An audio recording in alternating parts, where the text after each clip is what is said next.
तो फतेहपुर में bulldozer action आखिरकार क्यों हुआ है ये भी आपको बता देते हैं। दरअसल मस्जिद का एक हिस्सा पूरी तरीके से अवैध था और सड़क की जमीन पर अतिक्रमण किया गया था, जिसके बाद ये कार्रवाई की गई है। बुलडोजर से अवैध हिस्से को, जो अवैध निर्माण था, गिराया गया है।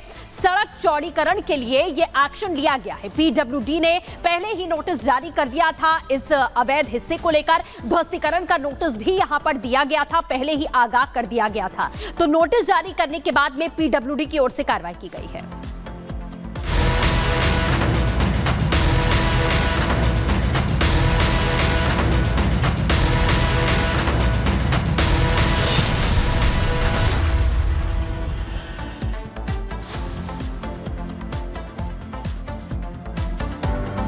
और फतेहपुर की बात में अब बात हम करते हैं बदायूं की। मंदिर मस्जिद विवाद जो लगातार निकलकर बदायूं से भी सामने आया था।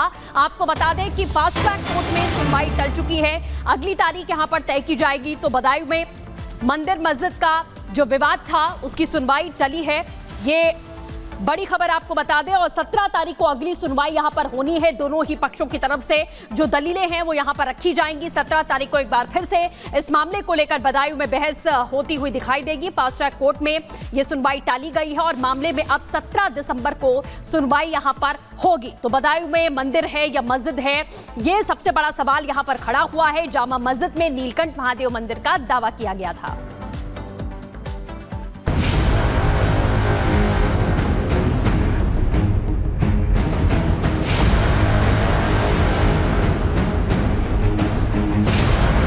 बदायूं की नीलकंठ महादेव बनाम जामा मस्जिद का मामला पूरी तरीके से कोर्ट के हवाले है।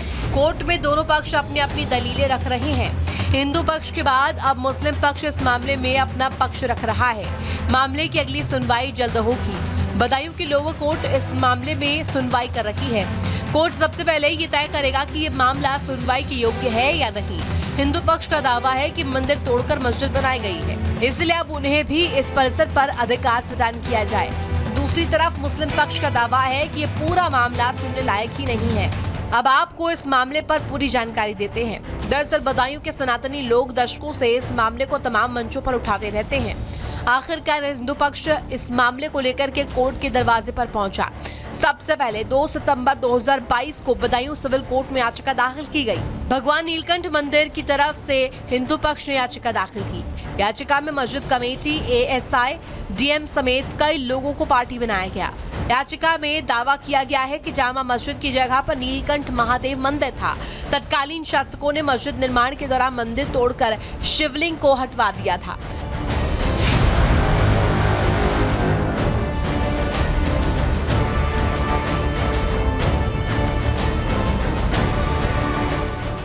इसी शिवलिंग को हिंदू लोगों ने बाद में पास में एक नया मंदिर बनाकर उसमें स्थापित कर दिया।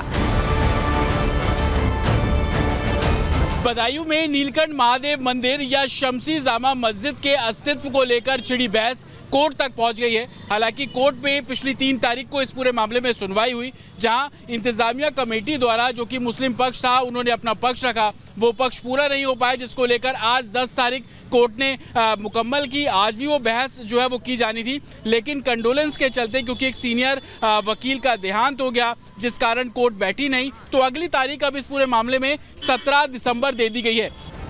दूसरी तरफ मुस्लिम पक्ष का दावा है कि ये हिंदू पक्ष की याचिका का कोई मतलब नहीं है। याचिका के पीछे कुछ लोगों का छिपा हुआ एजेंडा है। मुस्लिम पक्ष के अनुसार कोर्ट में यह मामला सुनवाई योग्य नहीं है। मौके पर मंदिर का कोई अस्तित्व नहीं है। नीलकंठ महादेव को वादी बनाना भी गलत है, क्योंकि वादी कोई प्रत्यक्ष व्यक्ति हो सकता है। मुस्लिम पक्ष इन्हीं बिंदुओं के आधार पर याचिका को खारिज करने की मांग कर रहा है। फिलहाल इस मामले में मुस्लिम पक्ष की बहस बाकी है। माना जा रहा है कि जल्द ही कोर्ट इस मामले में फाइनल फैसला सुनाएगा। हालांकि हिंदू पक्ष को उम्मीद है कि उनका पक्ष इतना मजबूत है कि फैसला उन्हीं के पक्ष में आएगा। Bureau report, Republic Bharat. और आइए अब आपको बताते हैं कि मंदिर या मस्जिद ये तो कोर्ट फैसला करेगा, लेकिन दावा किया क्या जा रहा है इस पूरे मामले को लेकर। पहला प्रमाण क्या है? एएसआई की 148 साल पुरानी रिपोर्ट है, ये पहला प्रमाण। दूसरा प्रमाण क्या है?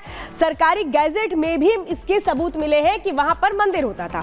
इसके बाद एएसआई के संस्थापक अलेक्जेंडर कनिंघम की रिपोर्ट भी सामने आई। दूसरा प्रमाण क्या है? गैजेट के पेज 249 पर इतिहास लिखा है। और एक प्रमाण क्या कहता है? पेज नंबर 4 पर मंदिरों के अवशेष पर मस्जिद होने का दावा किया गया है। दूसरा प्रमाण क्या कहता है? हिंदू पक्ष दलील है, हिंदू मंदिर को वहां पर रखा गया है, था, ऐसा दावा किया गया। पहला प्रमाण ये पेज नंबर 6 पर लिखा 4 गुंबदों के खंभे हिंदू मंदिर के हिस्से हैं, और हिंदू पक्ष कह रहा है कि मंदिर की जगह पर ही मस्जिद का निर्माण किया गया है, ये दावा किया जा रहा है। और यही वो दावा है जिसको कोर्ट के सामने रखा गया है, जिसमें अब इंतजार है कि कोर्ट क्या फैसला सुनाता है, क्या इजाजत दी जाती है, क्या एक तरह से माना जाता है कि इस याचिका को सुना जाए। अभी पहले इसी चीज को तय करना है कोर्ट को कि क्या यह मामला सुनने योग्य है। लेकिन फिलहाल जौनपुर की अटाला मस्जिद पर सुनवाई टल गई है। बड़ी खबर इसको साथ है, अटाला मस्जिद पर अब 16 दिसंबर को सुनवाई होनी है। आज सुनवाई होनी थी जिसमें कोर्ट यह तय करता कि क्या इस केस को, इस याचिका को स्वीकार किया जाए, जो तथ्य हिंदू पक्ष की ओर से रखे जा रहे हैं, क्या वो सुनने योग्य है। लेकिन अब इस मामले में जो सुनवाई है वो 16 दिसंबर को होगी, यानी 16 दिसंबर तक का इंतजार करना होगा कि कोर्ट इस याचिका को एक्सेप्ट करता है या नहीं।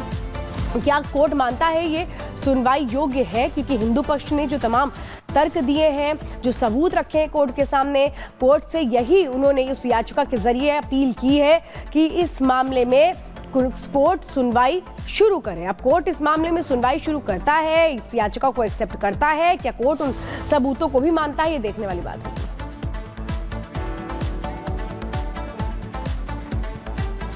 और आगे बढ़ते हुए अब बात करेंगे संसद में आर पार अविश्वास हथियार। जॉर्ज सोरोस के फंडिंग प्रोसेस से जो फोरम्स और जो फाउंडेशन प्रोपोगेट करते हैं, उसको यहाँ पर कांग्रेस का वरिष्ठतम नेता उनको उठाता है। सोरोस के साथ तार जुड़ना, आखिरकार ये रिश्ता क्या कहलाता है?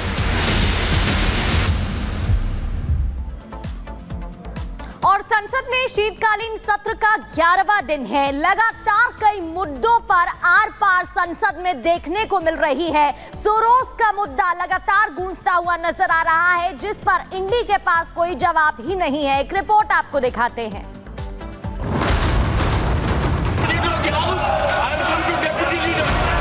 पार्टी की वरिष्ठतम नेतृत्व है।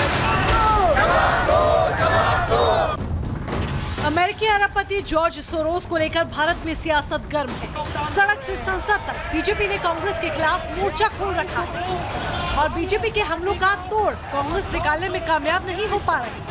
यही वजह है कि कांग्रेस नेता सोनिया गांधी और राहुल गांधी को बचाने के लिए संसद में चर्चा करने के बजाय हंगामा करने पर उतर आए हैं। समाजवादी के, टीएमसी के, डीएमके, कई पार्टीज के एमपीज मुझे मिले हैं। सबने कहा कि हाउस चलाना चाहता है, तो मैंने उनको कहा कि हाउस चलाना चाहता है तो राहुल गांधी को समझाओ। अब राहुल गांधी को गरीबों का मसला और आम लोगों का जो भी इशू है उसका कोई मतलब नहीं है, उनको समझ नहीं है, क्योंकि राहुल गांधी तो लोगों का इशू से कोई लेना देना नहीं है। दरअसल बीजेपी ने लोकसभा में विपक्ष के नेता राहुल गांधी पर गंभीर आरोप लगाए। बीजेपी ने आरोप लगाया कि राहुल गांधी भारत को कथित तौर पर अस्थिर करने की साजिश रच रहे हैं। इसके लिए जॉर्ज सोरोस जैसी अंतर्राष्ट्रीय ताकतों का साथ ले रहे हैं। इसी मुद्दे को लेकर बीजेपी ने लोकसभा और राज्यसभा में कांग्रेस के खिलाफ मोर्चा खोल दिया। यह जॉर्ज सोरोस कर रहा है। राज्यसभा में बीजेपी नेता जेपी नड्डा ने जॉर्ज सोरोस के मुद्दे पर कांग्रेस को घेरा, जिसके बाद राज्यसभा की कार्यवाही बुधवार तक के लिए स्थगित कर दी गई। केंद्रीय मंत्री जेपी नड्डा ने कहा कि बाहरी शक्तियों ने देश की संप्रभुता पर आघात किया है। ऐसी संस्थाओं से जुड़ा होना कांग्रेस पार्टी का, ऐसी संस्थाओं के साथ संलिप्त होना कांग्रेस पार्टी का, ऐसी संस्था को कोर्ट चेयर करना कांग्रेस की नेतृत्व के द्वारा यह बताता है कि यह देश में की आंतरिक सुरक्षा और देश की बाह्य सुरक्षा के लिए बहुत बड़ा खतरा है। वहीं संसद नहीं चलने देने और सोरोस के मुद्दे पर बहस नहीं करने पर बीजेपी समेत अन्य एनडीए के दलों ने कांग्रेस को आड़े हाथों लिया और आरोप लगाया कि कांग्रेस का सच सामने न आ जाए, इसीलिए विपक्षी पार्टियां संसद नहीं चलने दे रही।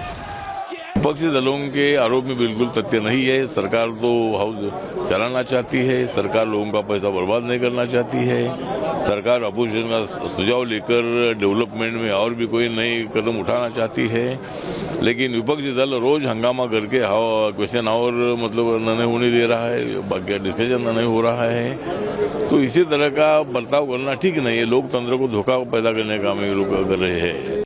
बहुत पीड़ादायक है, हम इसकी बहुत भर्त्सना करते हैं। पूरा देश संदर्भ की ओर देखता है। हम लोग देश के चुने हुए प्रतिनिधि हैं। संसद देश की सबसे बड़ी पंचायत है। आप सदन को चलने दीजिए, अपनी बात उठाइए, जनता की समस्या को समझिए, लेकिन क्या मतलब है इसका? रोज कुछ ना कुछ। तो ये बहुत पीड़ादायक है, हम इसकी भर्त्सना करते हैं। सोरोस मुद्दे पर कांग्रेस पूरी तरह से बैकफुट पर आ चुकी है। न राहुल गांधी न कांग्रेस पार्टी इस मुद्दे पर अपना बचाव कर पा रही है। यही वजह है कि संसद में चर्चा के बजाय सड़क से संसद तक हंगामा कर रही है। वहीं बीजेपी हर मुद्दे पर कांग्रेस को घेर रही है। Bureau report, Republic Bharat.